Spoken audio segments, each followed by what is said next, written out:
Hello Bethanians, welcome once again to Bethany Virtual Cafe and on to our weekly Sunday reflection.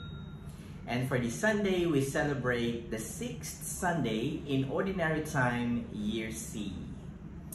And this Sunday, before I begin with our Sunday reflection, I'd like to make a shout out to our dear parishioners of San Guillermo Parish in Buting. I normally would go there in the parish when I'm invited to say Mass. So happy feast day to you. Towards the end, or before the recessional, they had a dance. The dance they call Iwas dance. Or if you could translate it in English, is the avoidance or avoid dance. So I was actually observing that and I was saying in the back of my mind, well, it's the pandemic anyway. We are advised social distancing as part of the guidelines and the protocols. So the dance is really appropriate for that occasion. But kidding aside, happy fiesta to the parishioners of San Guillermo. May God continue to bless you. May San Guillermo be with us and intercede for us each day of our lives. Our gospel speaks about the Beatitudes. I have told you at the beginning of the season of the Ordinary Time that the common theme we find in this season is the theme on discipleship. And this Sunday, Jesus continually gives us beautiful elements, the values of the kingdom, to be able to become a true and authentic disciples of Jesus. The guideposts for establishing the kingdom here on earth through the Beatitudes. The Beatitudes from the Latin word beatus, beata, beatum, meaning blessed. Another word for blessed is happy. But of course, here in this passage in Scripture, we will realize that the happiness that Jesus gives is not the same happiness that the world can provide. It is the happiness that Jesus or God can only provide out of His wonderful graces. So let me begin my reflection this Sunday with a thought from Dr. Darold Treffert, a director of the Winnebago Mental Health Institute in Wisconsin. So he wrote an article.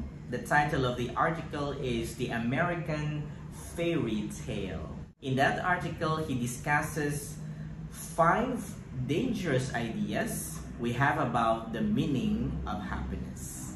So what are those dangerous ideas? First, happiness is things.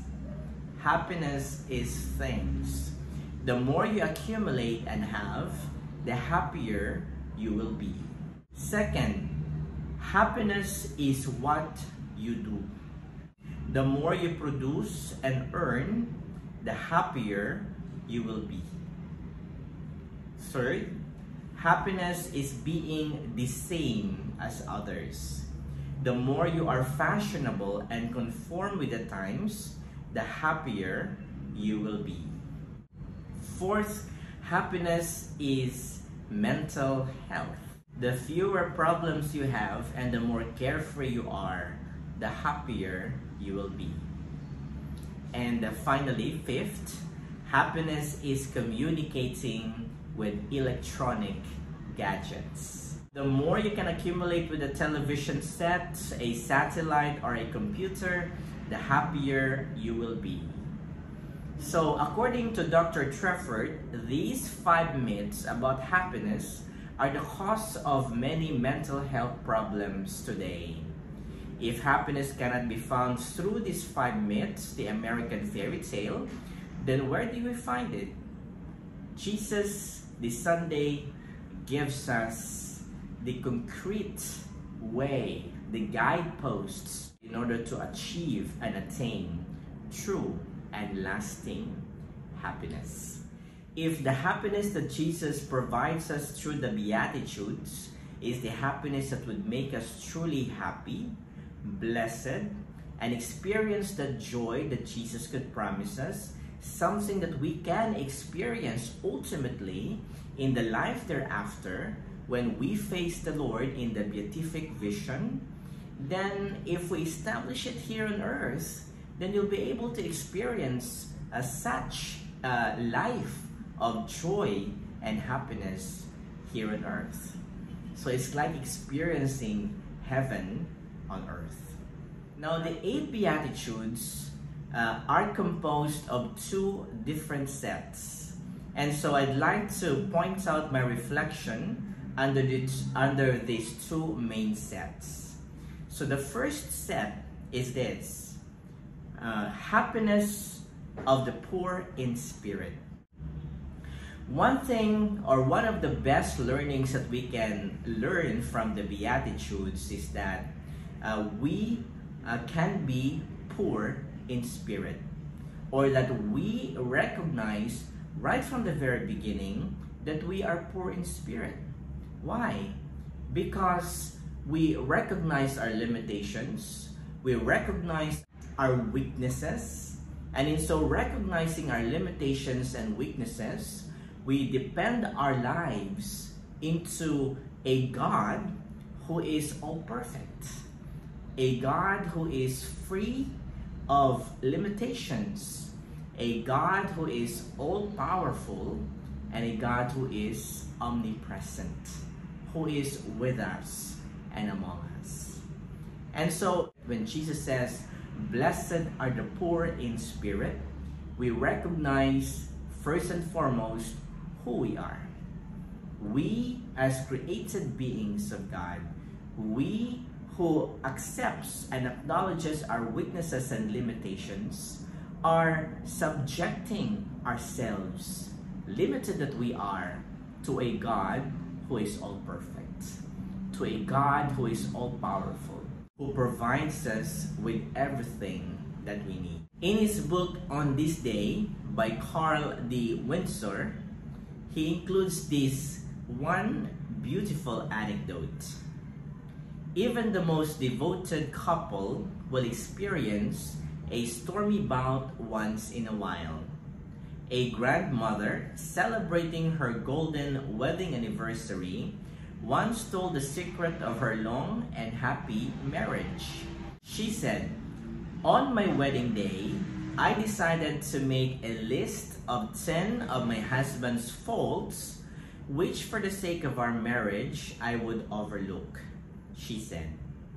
A guest asked the woman what some of the faults she had chosen to overlook were. So the grandmother replied, "Well, to tell you the truth, my dear, I never did get around to listing them. But whenever my husband did something that made me hopping mad, I would say to myself, 'Lucky for him, that's one of the 10.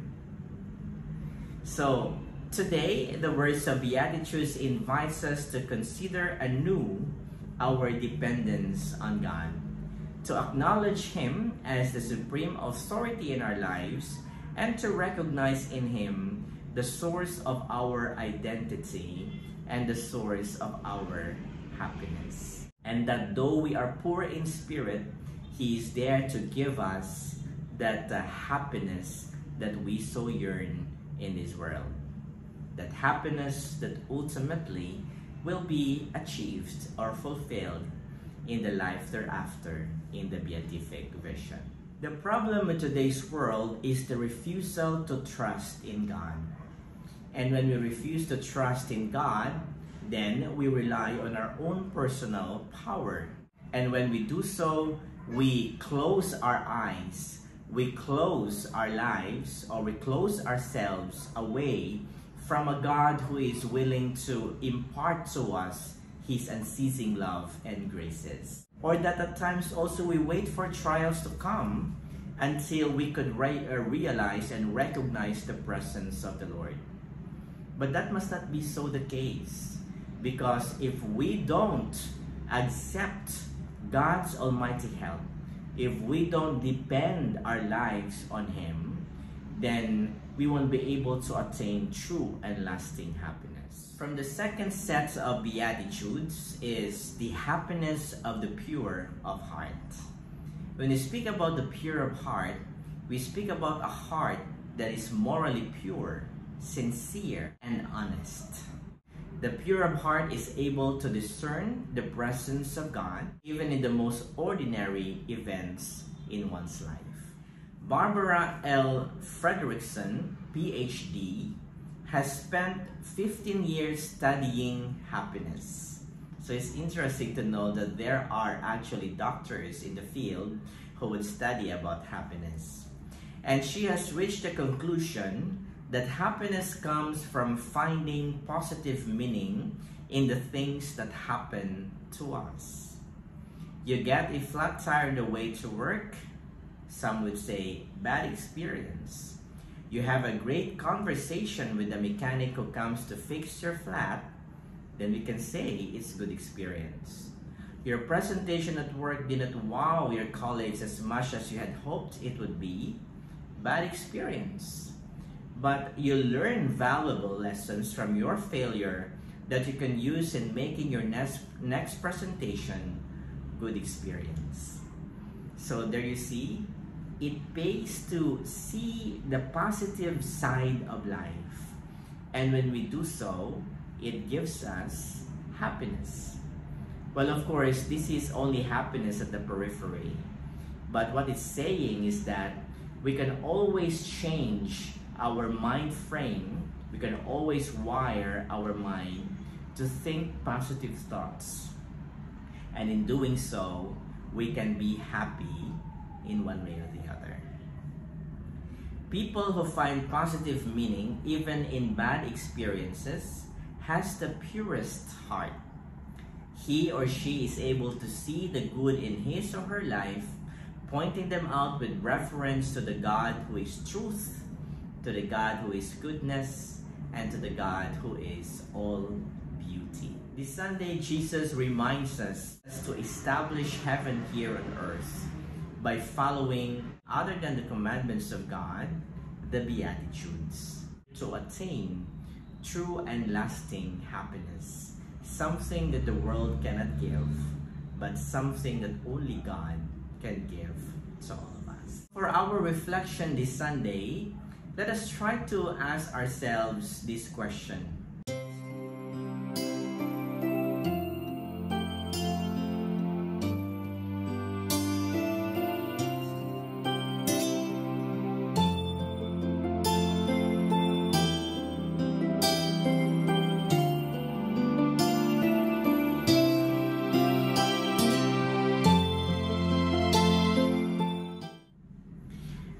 For our symbol or image this Sunday, it would be the Vicks VapoRub.